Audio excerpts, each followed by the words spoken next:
Hi there. I'm Jack Daniel. That's Cuddles back there, my puffer fish. And welcome to Kernelcon, or wherever you are participating in Kernelcon. Soon we'll be together, soon, but not quite yet.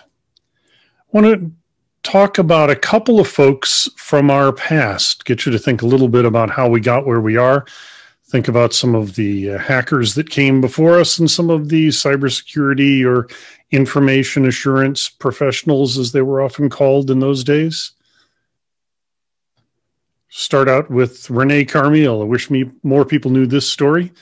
Rene Carmilla would never have called himself a hacker, but in the late 30s and into the 40s, he was one of the foremost experts in punch card systems.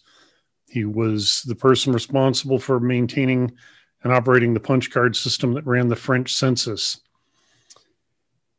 When the Germans took over, he cooperated with the Vichy government. At least that's how it appeared. Using his skills, he manipulated the census to save thousands of people, Jews, Roma, and others that were targeted by the Nazis. We don't know how many he saved because he manipulated the data.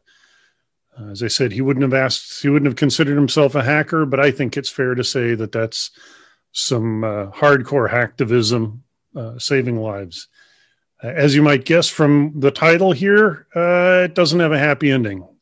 He was discovered towards the end of the war, imprisoned at Dachau, and that is where he died. But he put his life on the line to make a difference using what we today, at least I would call, hacking skills. Let's talk about somebody from the cybersecurity realm, as we might call it.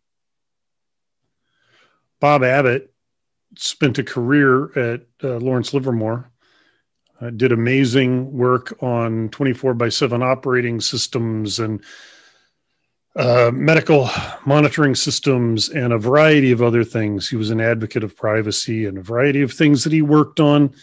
One of the projects was called the Research into Secure Operating Systems, which came up with a report that has not aged as well as some of the early papers like the Ware report. But if you're into the history of how we've tried over the decades, in the 70s, mid-70s, that report came out, RISOS. And he's best known as the technical consultant to the movie Sneakers.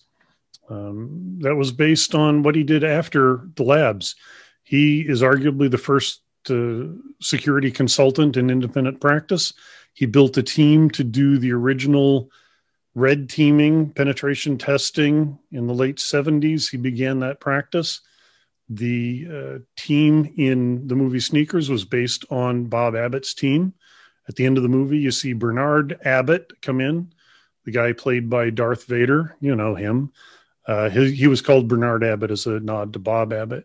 And instead of retiring and getting quiet, he continued to work variety consulting roles. One of the last big things he did was in 2007, he was asked by the Secretary of State's office in California to take a look at some newfangled voting machines. And he assessed some, and 4 of them were decertified because of the problems he found with them back in 2007. So there are a couple of people from our past. There are a lot more that we don't know about. It's hard to keep up, much less look back. But if you'd like to take a look back and see some more people, Shoulders of InfoSec is a project that I've been maintaining with a lot of help over the years. Enjoy the conference. Have fun. Share what you know. Learn lots. And sooner or later, I'll see you in person. Cheers.